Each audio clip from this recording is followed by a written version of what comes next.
Bienvenidos a la clase número 8 del curso Fundamentos del Derecho Administrativo impartido por Legalité. Y continuando con la secuencia de nuestras asignaturas, vamos a hablar sobre la delegación de las competencias y otras formas de transferencia, que en realidad me voy a referir hoy a la avocación. No me voy a referir a la desconcentración ni a la descentralización, porque de cierta manera, al hablar ya en la clase sobre administración pública, le referimos. Por tanto, me voy a quedar en estas dos figuras que he mencionado.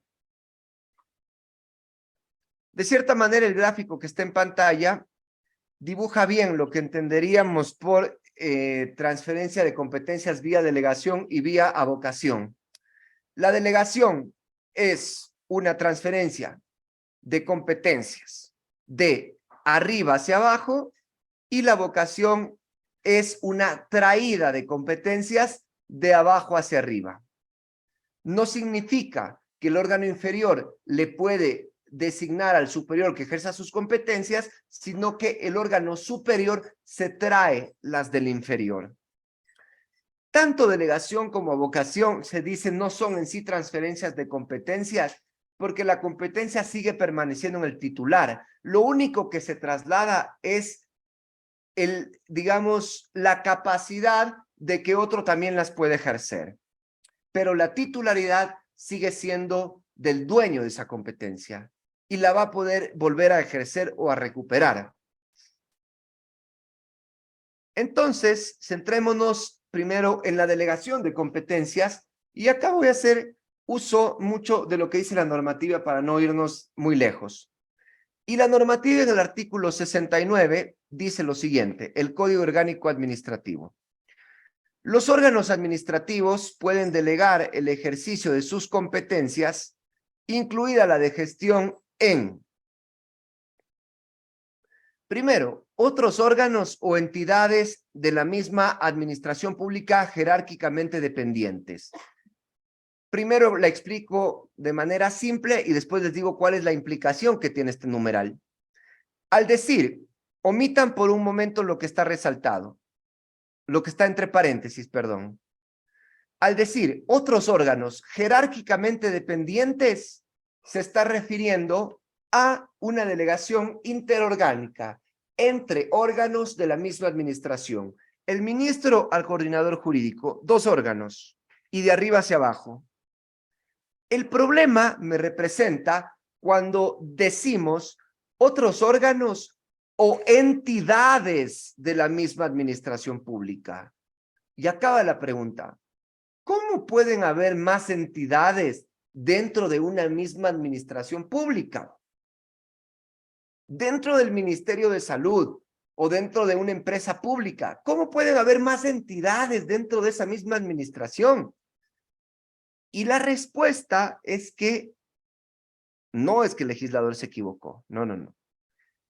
La respuesta es que al hablarme de esta manera, se me está refiriendo a la delegación que existe dentro de la administración pública central hacia los distintos ministerios que hacen parte de esta administración, ¿no es cierto?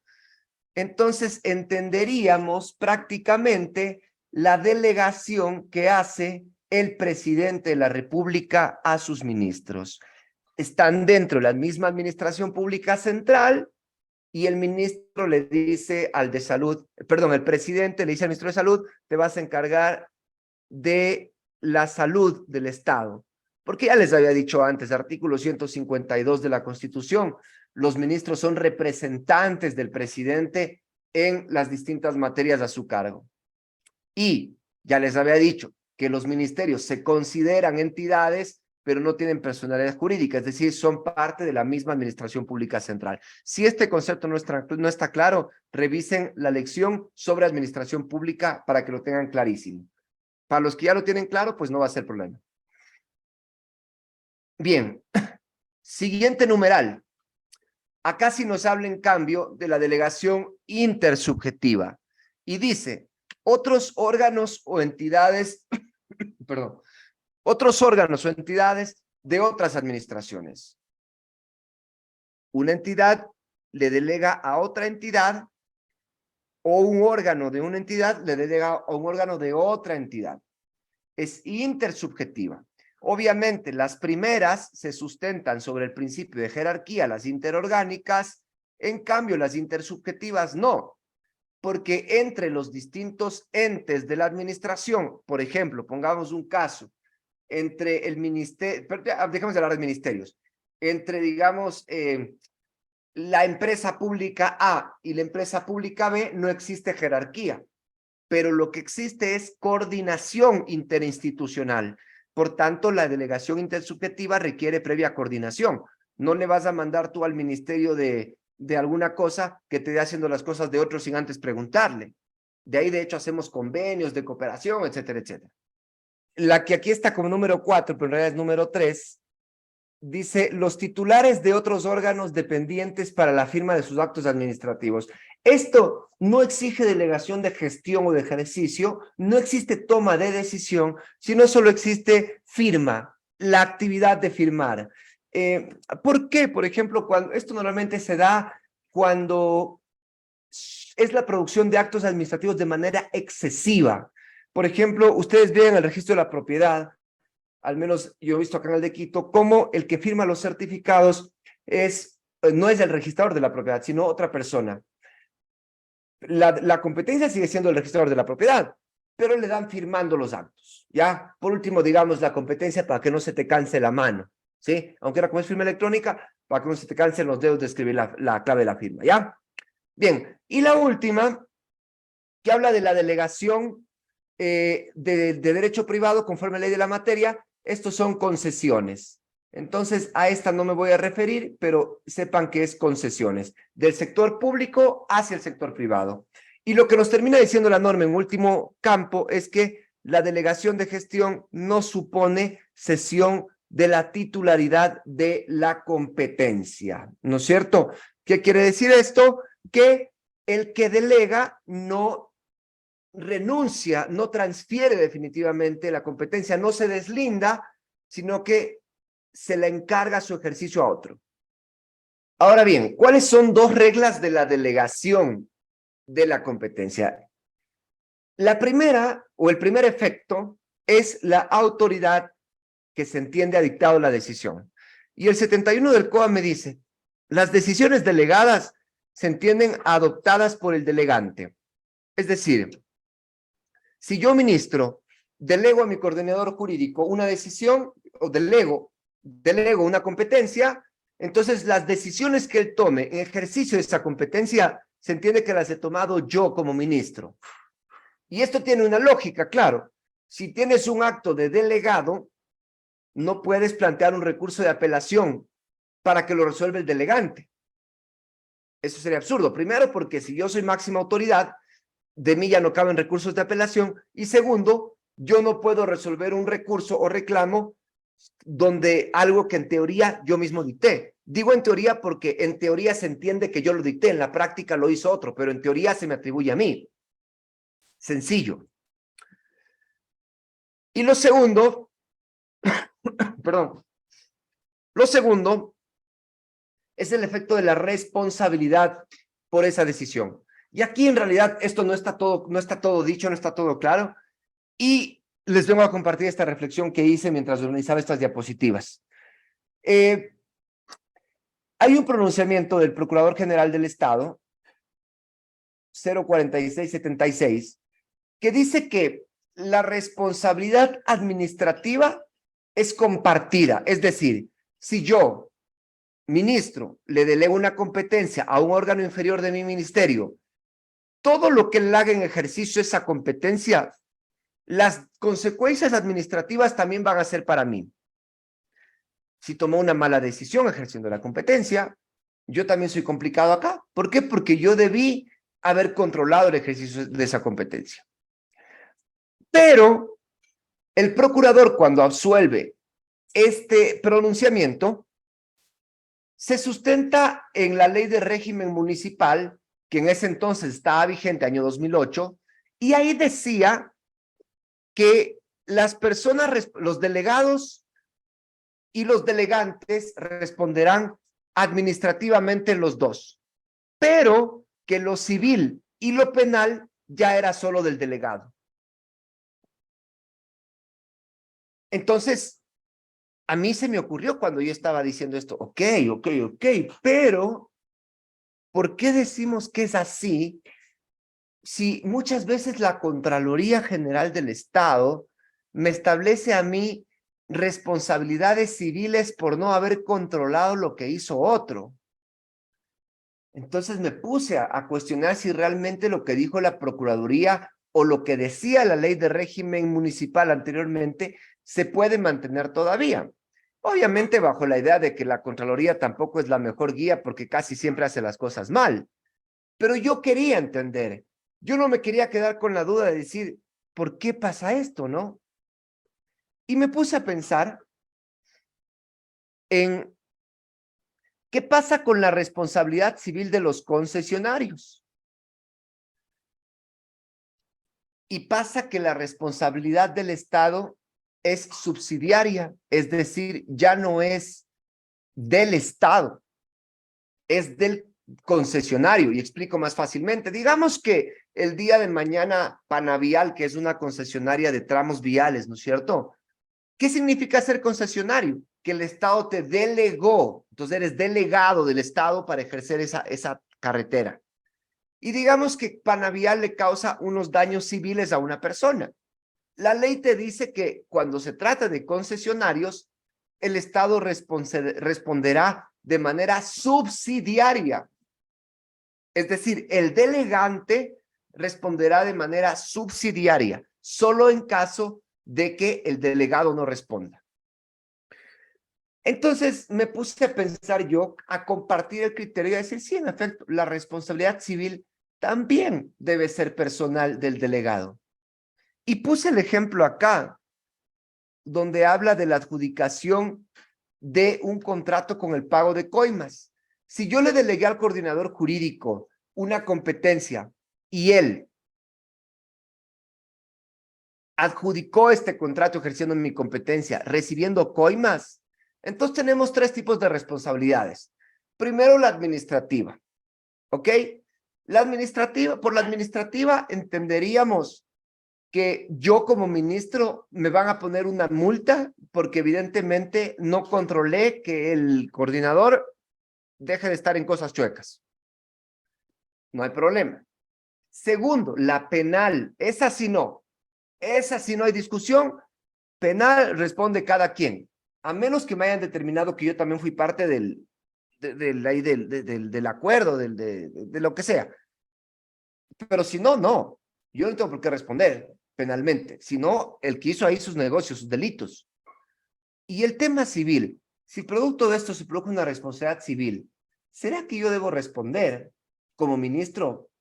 Yo creería que se aplica la misma regla del principio de personalidad, porque la responsabilidad civil y penal se entienden cuando ha actuado por fuera del mandato que yo le di en mi delegación.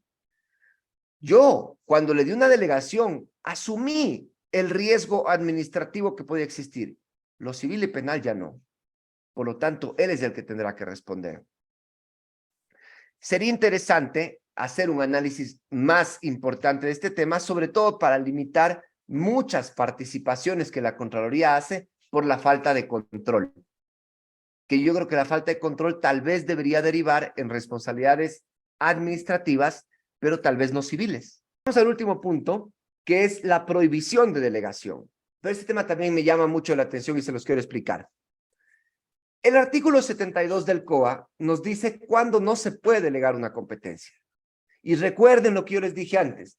Cuando la delegación de una competencia es prohibida, la incompetencia no es de grado, es de materia, es insubsanable. El 72 del COA me dice en el numeral 1. Primero, tú no puedes delegar las competencias reservadas por el ordenamiento jurídico a una entidad u órgano específico. Que parece que no me ha dicho nada, pero me ha dicho mucho. Y yo lo explico así. No lo leí en ningún lado, es mi propia interpretación, es lo que escribí acá, puedo estar equivocado, pero mientras alguien no me diga que estoy equivocado, pensaré que estoy en lo correcto y es lo que les puedo compartir. Desde mi punto de vista, esta disposición se lee de la siguiente manera. Cuando me dicen las competencias reservadas, me quiere decir las competencias guardadas, las competencias dirigidas a alguien. Y acá me dice, a una entidad u órgano específico. Y por específico, yo casi que entiendo único o que no hay en otro lado. Y por tanto, el ejemplo que a mí se me ocurre para esto es las competencias del Contralor General del Estado, del Procurador General del Estado, del Registrador de la Propiedad, del alcalde. ¿Por qué? Porque es un órgano específico. Lo contrario a específico es genérico. ¿Qué es genérico? La máxima autoridad, el órgano competente. Eso es genérico. Los de acá me está diciendo con nombrecito. Entonces, la regla sería así. En las competencias que tiene el contralor, el procurador, el registrador, el alcalde, no se pueden delegar, salvo que en la propia norma el legislador diga el contralor o su delegado, el procurador o su delegado. Si no dice, no se puede delegar. En cambio, cuando habla de la máxima autoridad, el órgano competente, que no son, digamos, órganos específicos, sino genéricos, ahí sí no necesito la expresión o su delegado, puedo delegar. ¿Por qué puedo delegar? No porque no esté prohibido, porque, ojo, eso es derecho privado. Puedo delegar, ¿por qué? Porque el artículo 69 del COA, que ya les expliqué, contiene una cláusula de delegación general. Y aquí está la excepción. ¿De acuerdo? Bien, vamos concluyendo con lo siguiente. Los siguientes numerales dicen así. Segundo, que no puedes delegar. Las competencias que a su vez se ejerzan por delegación, salvo que quien te haya delegado te autorice que sí puedes delegar. Es decir, no cabe subdelegación a menos que quien te delegó te haya autorizado. 2. La adopción de disposiciones de carácter general. Y acá yo tengo 3.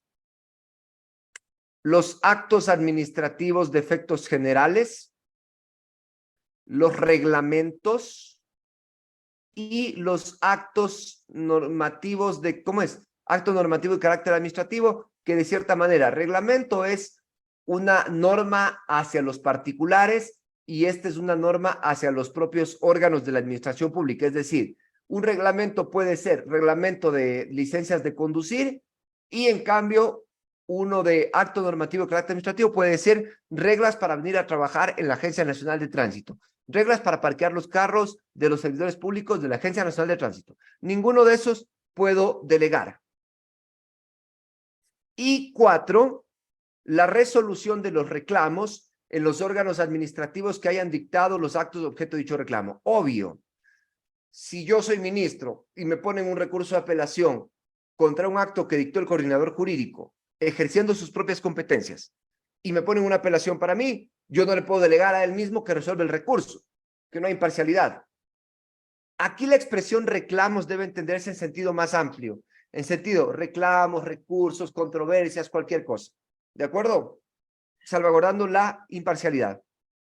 Y miren que acá hay disposiciones que uno a veces no las entiende, pero después la vuelves a leer y ya la entiendes. Esta al menos que está al último, que es algo que la ley dice, yo no lo entendía. Hasta el día de ayer cuando estaba haciendo estas diapositivas y ya lo entendí. Esto dice, en ningún caso el objeto de la delegación de gestión puede referirse a prestaciones en los contratos públicos, cuando se la instrumenta con respecto a una contraprestación dineral. Yo no entendía lo que quería decir. Y ahora lo entiendo, creo. Eso quiere decir que en ningún caso se puede entender que en la contratación pública, donde a un contratista yo le pago plata para que haga algo, no se puede entender que él es mi delegado. Él no es mi delegado, él es mi contratista, que es distinto. Entonces, esto quiere decir, los contratistas no son delegados. Punto. ¿Por qué no lo pusieron así en la Asamblea Nacional, creo yo? Porque creo que ni siquiera sabían lo que estaban poniendo. Porque lo copiaron de otra norma y lo ponen. Pero hubiera sido mucho más fácil si dijeran, los contratistas no se podrán entender como delegatarios. Deberíamos hacer un código orgánico administrativo con lenguaje sencillo y deberían plantearse reformas de que sean más sencillos, ¿no? ¿Para qué dices eso si es más sencillo decirlo así? Avocación. Avocación de competencias. La delegación es, el jefe le ordena al subalterno que le ejerza esta competencia y la avocación es cuando el jefe le dice al subalterno, yo voy a ejercer esa competencia que te corresponde a ti. La vocación se entiende en un principio del derecho administrativo que se dice, quien puede lo más, puede lo menos. Quien puede lo más, puede lo menos. Y les explico acá, y las reglas de cómo funcionan. Tengo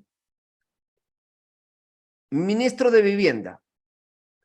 El ministro de Vivienda delega una competencia al director de Vivienda. Ok. Y este ministro de Vivienda puede, a su vez, avocar las competencias, tanto las que él tenga por delegación, tanto las que tenga de manera originaria. Inclusive, si es que a este director de vivienda la competencia no se lo hubiese delegado el propio ministro, sino que se la hubiese delegado un coordinador general jurídico, que es, digamos, superior al director de vivienda, pero inferior al ministro de vivienda, si éste le delegaba otra competencia, el ministro también puede hacerse con las competencias que le delegó el coordinador general jurídico. También puede abocar esa competencia. Pero, sí, y esta es la única excepción, sí, el ministro de Educación, que es otra administración, le delega una competencia al director de vivienda del Ministerio de Viviendas, entonces el propio ministro puede abocar y es el único que puede abocar la competencia que él delegó. Esta competencia delegada por otra administración, es decir, la delegación intersubjetiva, no puede ser abocada por el superior jerárquico. ¿De acuerdo? No puede. Finalmente, reglas de competencia. En resumen, cuando la ley asigna una competencia a una entidad y no dice qué órgano debe ejercerla, la máxima autoridad es la que dice quién la ejercerá. Artículo 66. Segundo, competencias implícitas, artículo 67. Tercero, competencias paralelas, artículo 67. Y cuarto, quien puede lo más, puede lo menos, artículo 78 del Código Orgánico Administrativo.